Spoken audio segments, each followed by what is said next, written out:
బాలినేని శ్రీనివాసరెడ్డి నిన్నటి వరకు వైసీపీలో ఉన్నటువంటి వ్యక్తి, అలాగే మంత్రిగా కూడా ఉన్నాడు. వీటన్నిటికి మించి జగన్మోహన్ రెడ్డికి అత్యంత సన్నిహితులైన వ్యక్తుల్లో బాలినేని శ్రీనివాసరెడ్డి మొదటి వరుసలో ఉంటారు, అందులో సందేహం లేదు. మొన్న ఎన్నికలప్పుడు కూడా ఎంత అసంతృప్తి ఉన్నప్పటికీ కూడా జగన్మోహన్ రెడ్డిని వదిలిపెట్టి బయటికి రాని పరిస్థితి. సరే, ఇక అసలు విషయానికి వస్తే ఇప్పుడు తాజాగా అమెరికాలో కూడా ఏదైతే ఇక్కడ ఆదానీతో కొన్ని పవర్ పర్చేజెస్కి సంబంధించి అగ్రిమెంట్ చేసుకున్నారో అందులో భారీ అవకతవకలు జరిగాయి, లంచాలు తీసుకున్నారని అమెరికాలో కేసు నమోదైంది, మనందరికీ తెలిసిన విషయమే. మరి అప్పుడు మంత్రిగా ఉన్నటువంటి వ్యక్తి ఎవరు? బాలినేని శ్రీనివాసరెడ్డి. సరే, ప్రస్తుతానికి వైసీపీ పార్టీలో లేకపోయినా నాడు మంత్రిగా ఉన్నటువంటి వ్యక్తి. ఇప్పుడు బాలినేని శ్రీనివాసరెడ్డి కొన్ని నిగూఢ రహస్యాలను బయటపెట్టాడు. ఏమని? ఈ పవర్ పర్చేజెస్కు సంబంధించి అగ్రిమెంట్స్ ఏవైతే ఉన్నాయో వీటికి సంబంధించి అర్ధరాత్రి 1 గంట సమయంలో వాళ్ళ సెక్రటరీ ఫోన్ చేసి లేపి సంతకం పెట్టమని అడిగితే అప్పుడే డౌట్ వచ్చి, ఎందుకంటే వేల కోట్ల రూపాయలు విలువైనటువంటి ప్రాజెక్టుకు సంబంధించి ఏంట్రా వీళ్ళు అర్ధరాత్రి సంతకం అడుగుతున్నారని చెప్పి ఆయనకి డౌట్ వచ్చి సంతకం పెట్టలా.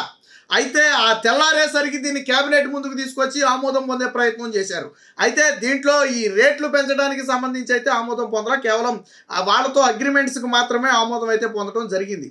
ఇప్పుడు బాలినేని శ్రీనివాసరెడ్డి చెప్పిన దాని ప్రకారం ఈ మొత్తం వ్యవహారం కూడా జగన్మోహన్ రెడ్డి కనుసన్నంలో జరిగింది. ఈవెన్ ఆ మినిస్టర్కి కూడా సమాచారం ఇవ్వలేదు. అంటే మనం ఇలా అదానీతో ఒప్పందం చేసుకుంటున్నాం, సో దీనికి ఇన్ని వేల మెగావాట్లు మనకి సరఫరాకి ఇంత జరుగుతుంది ఇది అనే విషయం కనీసం స్థానిక మంత్రికి, అంటే సొంత పార్టీలో ఉన్న మంత్రికి కూడా చెప్పలేదు. అంటే జగన్మోహన్ రెడ్డి ఏకపక్ష నిర్ణయమే, క్యాబినెట్ ఆమోదం కూడా బలవంతమే. సచ్చినట్టు ఏం చేస్తారు? జగన్మోహన్ రెడ్డి పెట్టాడు కాబట్టి సచ్చినట్టు ఆమోదం పెట్టకేం చేస్తారు? జగన్మోహన్ రెడ్డి ఏకపక్ష నిర్ణయం. పైగా జగన్మోహన్ రెడ్డి 3 సార్లు భేటీ అయ్యాడు. 3 సార్లు భేటీ రహస్యం ఏంటి? ఏ ఇండస్ట్రీకి సంబంధించి కూడా 3 సార్లు ఎవరు భేటీ అవ్వరు.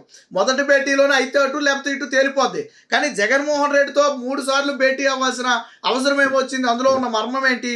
అంటే ఒప్పందాలు కుదరలేదా? లావాదేవీలు నీకెంత నాకింత లావాదేవీలు కుదరక 3 సార్లు భేటీ అయ్యారా? 3వ భేటీ పూర్తయిన తరువాత మాత్రమే ఈ అగ్రిమెంట్లు కుదిరాయి. విచిత్రం ఏంటో తెలుసా? 7 గంటల్లో దీనికి సంబంధించిన అనుమతులన్నీ కూడా ఇచ్చేశారు. 7 గంటలు ఏదైతే సెకీ నుంచి ఒప్పందం తీసుకున్నారో 7 గంటల్లో దీనికి సంబంధించిన అనుమతులన్నీ అయిపోయాయి. ఆ రోజు మా మిగతా డిపార్ట్మెంట్లన్నీ 5-6ంటికి మొత్తం క్లోజ్ చేసి లాక్లు వేసుకుని వెళ్ళిపోతే ఈ ఎనర్జీను అలాగే ఇంకో 1-2 డిపార్ట్మెంట్లు దాదాపు అర్ధరాత్రి 2 వరకు పనిచేశాయి. ఎందుకు పనిచేశాయంటే తెల్లారే క్యాబినెట్ మీటింగ్లో దీన్ని పెట్టాలి, ఇమీడియట్గా తయారు చేయమని ఆదేశాలు ఇస్తే 5:30-6ంటికి మొదలుపెట్టి దాదాపుగా 12-1 గంట టయానికి ఈ మొత్తాన్ని కూడా కంప్లీట్ చేశారు. అప్పుడే మంత్రి సంతకం అడిగితే పెట్టండి అప్పుడే అర్ధరాత్రి. మరి అంత అత్యవసరంగా 7 గంటల్లో వాస్తవానికి ఒక ఒప్పందం కుదుర్చుకున్న తర్వాత లాభ నష్టాలు ఏంటనేది బేరీజ్ వేయాలి, అవసరమైతే ఒక కమిటీ వేయాలి, లేదా ఎంక్వైరీ చేసి రిపోర్ట్ ఇమ్మని అడగాలి. అట్లీస్ట్ 1 వీక్ సమయం మినిమం పడుద్ది. నువ్వు ఎంత స్పీడ్గా చేసినా 1 వీక్ సమయం పడుతుంది, పోనా 3-4 రోజులైనా పడుద్ది. కానీ జగన్మోహన్ రెడ్డి 7 గంటల్లో ఎందుకని? ఆల్రెడీ ఒప్పందాలు కుదిరిపోయాయి. 1750 కోట్ల రూపాయల లంచానికి ఒప్పందం కుదిరిపోయిన తర్వాత ఇంకా విచారణ ఎందుకు, ఎంక్వైరీ ఎందుకు, ఇవన్నీ ఎందుకు వాళ్ళకి? వాస్తవానికి నిజంగా అగ్రిమెంట్లు కుదుర్చుకోవాలంటే బయట మార్కెట్లో ప్రైస్ ఎంత ఉంది, ఇప్పుడు మనం ప్రైసు ఎంతకు పెట్టి కొనాలి, కొంటే ప్రజల మీద ఎంత భారం పడుతుంది, లాంగ్ టర్మ్లో దీని ప్రభావం ఎంత ఉంటుంది, మనకి అసలు ఎంత విద్యుత్ అవసరం ఉంది, ఇలాంటి కనీస బేసిక్ అనేది ఏమీ లేకుండా మీరు ఇవ్వండి మేము తీసుకుంటాం. ఎందుకు? ఆల్రెడీ 1750 రూపాయల ఒప్పందం కుదిరిపోయింది కాబట్టి. సో ఇదే అంశానికి సంబంధించి మాజీ మంత్రి బాలినేని శ్రీనివాసరెడ్డి చెప్పిన తర్వాత వైసీపీ కక్కలేక మింగలేక కాదని చెప్పగలరా? బాలినేని శ్రీనివాసరెడ్డిని అర్ధరాత్రి మేము లేపలేదు, ఆయన సంతకం పెట్టమని మేము అడగలేదని చెప్పి వైసీపీ చెప్పగలదా? గుండె మీద చేసుకుని చెప్పలేని పరిస్థితి. అంటే ఖచ్చితంగా దీంట్లో అవకతవకలు జరిగాయి. జగన్మోహన్ రెడ్డి లంచాల ఒప్పందం కుదిరిన పాపం వాస్తవానికి బాలినేని శ్రీనివాసరెడ్డికే కాదు ఎవరికీ తెలియదు ఈ లంచాల ఒప్పందం. ఎందుకంటే జగన్మోహన్ రెడ్డి కుదుర్చుకునేటప్పుడు ఎవరైనా ఉంటారా పక్కన? మళ్ళీ దీనికి వితండవాదం. ఏం వితండవాదం? చంద్రబాబు నాయుడు కంటే తక్కువ రేటుకే కుదుర్చుకున్నామని. చంద్రబాబు నాయుడు కంటే తక్కువ రేటుకే కుదుర్చుకుంటే 1750 రూపాయలు లంచం ఎందుకు తీసుకున్నావు నువ్వు? జగన్మోహన్ రెడ్డి 1750 కోట్లు లంచం తీసుకునే సంగతి పక్కన పెట్టి 70,000 కోట్ల భారం నెత్తి మీద వేసాడు, ప్రజల నెత్తి మీద. బయట మార్కెట్లో కంటే ఎక్కువ రేటు కొన్నారు. ఇదే ఆదాని నుంచి గుజరాత్ తక్కువ కొంటే నువ్వెందుకు ఎక్కువ కొన్నావు జగన్మోహన్ రెడ్డి చెప్పు? ఇన్ని ప్రశ్నలు అడిగారు కదా. ఇదే అదానీ నుంచి గుజరాత్ తక్కువ కొంటే నువ్వు ఎందుకు ఎక్కువ కొన్నావు? ఆ ఎక్కువ కొట్టడం వల్ల ఏమైంది, లాంగ్ టర్మ్లో ప్రజల నెత్తి మీద భారమైంది. ఆ యూనిట్ కాస్ట్ నువ్వు కడతావా? కాదు కదా ప్రజలు కట్టేది. నువ్వు అధిక ధరకు కొంటే ప్రజలు అధిక ధరకు కట్టాలి, నువ్వు చౌక ధరకు కొంటే ప్రజలు చౌక ధరకు కట్టాలి కదా. ఎవరి నెత్తి మీద పడింది భారం? ప్రజల నెత్తి మీద పడింది. సో ఇప్పుడు ఈ అమెరికా దర్యాప్తు సంస్థ ఎప్పుడైతే పేర్లు బయట పెట్టిందో అప్పుడు జగన్మోహన్ రెడ్డిలో ఉలిక్కిపాటు మొదలైంది. అందుకనే గుమ్మడికాయ దొంగ అంటే ఎవరన్నట్టు నాకేం సంబంధం లేదు, నేనేం చేయలేదు, నీకేం సంబంధం లేకపోతే నీ పేరు పెట్టడం వాళ్ళకి సరదాయా? FBI అంటే ఏమన్నా జగన్మోహన్ రెడ్డి లాగా అప్పుడు నువ్వు వాడిచ్చిన CID పోనీ CBI అన్నా కానీ పోనీ ఇది ఏదో మేనేజ్ చేశారని నువ్వు అనవచ్చు, కూటమి ప్రభుత్వం కాబట్టి. FBIకి అసలు నీకు పేరుకి సంబంధం ఏంటి? సిగ్గు ఉండాలి కదా.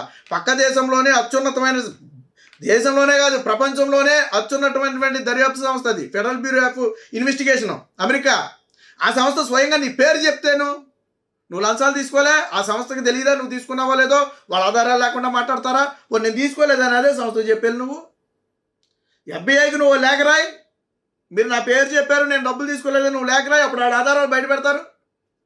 రాయగలవా? పోనీ ఇది రాష్ట్రం జగన్మోహన్ రెడ్డి చంద్రబాబు నాయుడు చేశాడు అనుకోండి, ఆ రాజకీయ కక్షతో చేశాడు అనొచ్చు. పోనీ నరేంద్ర మోదీ చేశాడు అనుకోండి, ఇది కూడా ఏదో కూటమి ప్రభుత్వం రాజకీయ కక్ష నువ్వు అనొచ్చు. సరే ప్రజలు నమ్ముతారో లేదని పక్కన పెడితే నీకు ఒక చాయిస్ ఉంటుంది. అరే ముక్కు మోహం తెలియదు అసలు మన రాష్ట్రం, ఒక ప్రధానమంత్రి పేరు కాదు అక్కడ పెట్టింది, ఒక రాష్ట్ర ముఖ్యమంత్రి పేరు. 2029 కోట్ల రూపాయలు లంచం ఇస్తే అందులో 1750 రూపాయలు నీకే ఇచ్చే. మరి సిగ్గుచేటు కదా ఇది? నువ్వు తీసుకోవటం పోగా 70,000 కోట్ల రూపాయలు ప్రజల నెత్తి మీద రుద్దుతావు భారాన్ని. ఎంత నీచం ఇది? సో దానికి సంబంధించే కదా 2021 డిసెంబర్ 1న విద్యుత్ ఒప్పందం. అంతకుముందు ఆగస్టు, సెప్టెంబరు, నవంబర్లో జగన్తో అదానీ భేటీ 3 సార్లు భేటీ అయితేనే కానీ పాపం ఈ లంచాల లింకు తెగలేదు. లంచాల లింకు లేకుంటే ఇన్ని భేటీలు ఎందుకో? సెకీతో అనుబంధ ఒప్పందం మాటేంటి? అదానీ గురించి ERC సైతం ప్రస్తావన. ముడుపుల భాగవతం నచ్చకే అజూర్ వైదొలిగిందన్న అమెరికా దర్యాప్తు సంస్థలు. సో ఈ విచారణ అయితే సుప్రీంకోర్టులో ఈ ఏదైతే అమెరికాలో ఈ కుంభకోణం బయటపడిందో దీని మీద రాష్ట్రంలో, దేశంలో కూడా పూర్తి స్థాయి విచారణ చేయాలని చెప్పి ఆల్రెడీ సుప్రీంకోర్టులో ఒక పిటిషన్ కూడా దాఖలైంది. అది ఈరోజు విచారణకు రాబోతుంది. ఒకవేళ సుప్రీంకోర్టు కూడా ఇందులో వాస్తవికత ఉంది, దీనికి తీసుకోవాల్సిన అవసరం ఉందని సుప్రీంకోర్టు భావిస్తే కేంద్ర ప్రభుత్వానికి ఆదేశాలు జారీ చేయొచ్చు. దీని వెనకున్న అవకతవకలేంటి, ఇందులో ఎవరెవరు ఇన్వాల్వ్ అయ్యారు, అవసరమైతే CBIతో ఇన్వెస్టిగేషన్ చేయించండి అని చెప్పి సుప్రీంకోర్టు ఈరోజు ఆదేశాలు ఇచ్చినా ఆశ్చర్యపోవాల్సిన అవసరం లేదు. జగన్మోహన్ రెడ్డికి కూడా నోటీసులు వస్తాయి. ఎందుకంటే అక్కడ మొత్తం 4 పేర్లో 5 పేర్లో అక్కడ FBI నమోదు చేస్తే అందులో జగన్మోహన్ రెడ్డి పేరు 1. అందులోనూ అత్యధిక లంచం తీసుకున్నటువంటి వ్యక్తి, 3 సార్లు భేటీ అయినటువంటి వ్యక్తి కేవలం జగన్మోహన్ రెడ్డి మాత్రమే. కాబట్టి సుప్రీంకోర్టుకు వేసినటువంటి పిటిషన్లో జగన్మోహన్ రెడ్డి పేరుని మెన్షన్ చేయడంతో పాటు ఇప్పుడు రాష్ట్ర ప్రభుత్వం జగన్మోహన్ రెడ్డి మీద చర్యలు తీసుకునేందుకు కూడా రంగం సిద్ధం చేస్తుంది. ఇదే విధంగా కేంద్ర ప్రభుత్వం కూడా దీని మీద విచారణ చేయాలని చెప్పి ఆల్రెడీ సుప్రీంకోర్టులో పిటిషన్ అయితే వేయడం జరిగింది. మరి సుప్రీంకోర్టు ఈరోజు ఏ నిర్ణయం తీసుకుంటుందో తెలియదు, కానీ మొత్తంగా దేశాలు దాటి జగన్మోహన్ రెడ్డి అవినీతి ఈరోజు ఇతర దేశాల వరకు పాగింది. ఇప్పటి వరకు CBI, ED మాత్రమే జగన్మోహన్ రెడ్డి మీద కేసు నమోదు చేసే, ఇప్పుడు FBI కూడా కేసు నమోదు చేసే పరిస్థితికి వచ్చిందంటే జగన్మోహన్ రెడ్డి అవినీతి ఏ స్థాయిలో ఉందో చెప్పడానికి ఇదొక ఉదాహరణ.